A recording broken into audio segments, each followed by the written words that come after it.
Masalah hadirin sedang Jumat yang dimuliakan oleh Allah Subhanahu wa taala. Yahudi, cerita tentang Bani Israel dan Yahudi ini terlalu banyak menghiasi Quran. Kenapa cerita Yahudi ini terlalu banyak menghiasi Quran? Salah satunya adalah mereka ini kan bangsa yang menganggap saya paling bagus, saya paling benar, yang lain salah sudah. Dalam surat Al-Baqarah ayat 80, orang-orang Yahudi ini bilang, wa qalu lan tamassana an-naru illa ayyaman ma'dudat. Mereka bilang bahwa kami ini bangsa Yahudi nggak akan pernah masuk neraka kecuali cuma berapa hari sajalah. Ada ulama yang bilang cuma 7 hari, katanya selama dia menyembah patung, selama itu kita di neraka. Wah, kami tidak akan pernah masuk dalam neraka. Bahkan sampai menggunakan huruf lan. Kalau dalam ilmu nahwu dan sorof, lan adalah harfun nasbin, huruf nasab yang masuk dalam fi'il mudhari menasabkannya, dan maknanya abadi dia. Tidak akan pernah selama-lamanya kami akan masuk ke dalam neraka kecuali cuma beberapa hari saja.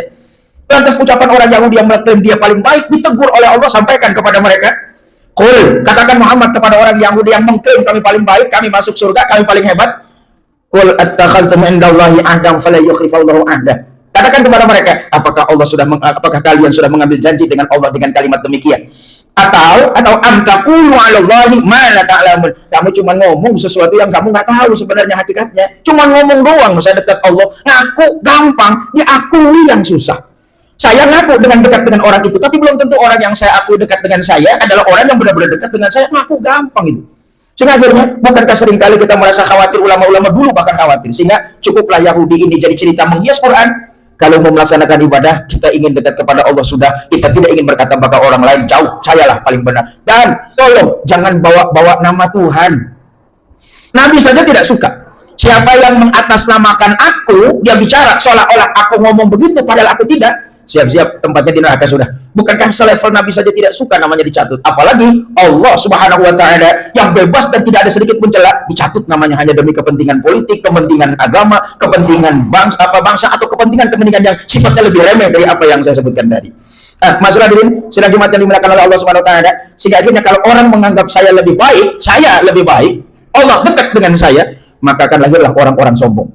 Kalau ada kelompok mengatakan dirinya hebat, maka akan lahirlah bangsa-bangsa penindas. Bukankah Fir'aun menganggap kelompoknya lebih baik dibandingkan kelompok yang lain, sehingga Bani Israel pun teraniaya? Bukankah Hitler mengatakan bangsa kami Arya lebih hebat dari yang lain? Bukankah timbul kehancuran? Kalau gitu, membanggakan diri timbul kesombongan, membanggakan kelompok akan muncul penindasan dan kehancuran. Mudah-mudahan sepenggal hadis dari Imam Bukhari dan Muslim ini memberikan rasa teduh dan nyaman kepada kita semua bahwa saya melaksanakan ibadah tidak tahu apakah saya diterima atau tidak. Sehingga Imam Syafi'i bilang, kalau saya menghafal Quran, kalau saya meneliti, kalau saya ngaji, kalau saya zikir, sementara akhirnya Allah menolak saya tidak akan pernah berhenti disebabkan karena sholat dan ibadah saya sudah merupakan sebuah kenikmatan bagi saya.